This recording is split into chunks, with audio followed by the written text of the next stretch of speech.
I'll get it. Like a determined vet. Exactly. Exactly. And it just... Not exactly. Sort Come of on, like... Noel, give birth. I know, but you just... It's burst. Why can't we just have a little bit of a flap? I mean, I'm doing it on this side because we're all British, but, you know, over here, whatever side... The sense of a little flap of material that stops things going down. I mean, how hard can that be? I know really? what you mean. It is an issue. I once looked under the driver's seat of my 911, and you'll remember this. I found 8 pairs of sunglasses that I'd lost and replaced. He did.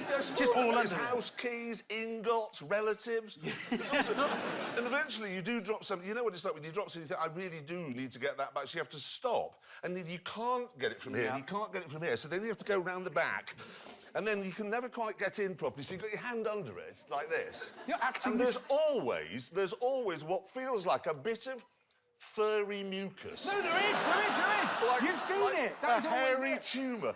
And it's squidgy. And it always is one of those, and it's always on top of whatever it was you lost. Do you know, the Holy Grail will probably turn up under somebody's driving seat. It will. I tell you what, if you went underneath everybody's seat, if you all tonight, when you go back to the car, have a look under your car seats, you will find enough loose change to pay for Brexit. It could do it. It could I reckon we could pretty much pay the whole lot. Who's with me on this? Yeah.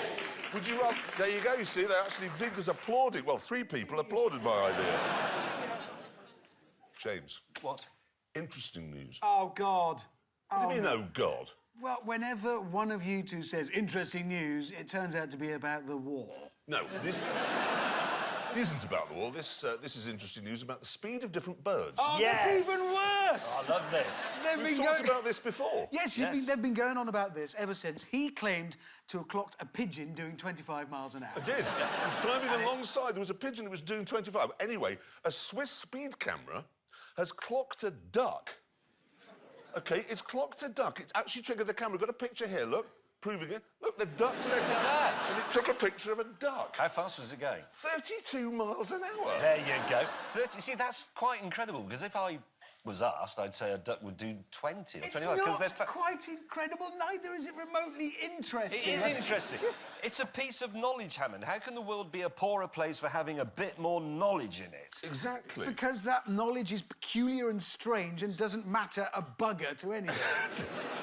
You're not going to be mocking when your button's in the Panto in Swindon and Jeremy and I are waving at each other from our super yachts because of the global success of our television series, James and Jeremy's The Speed of Birds. It's going to be absolutely massive.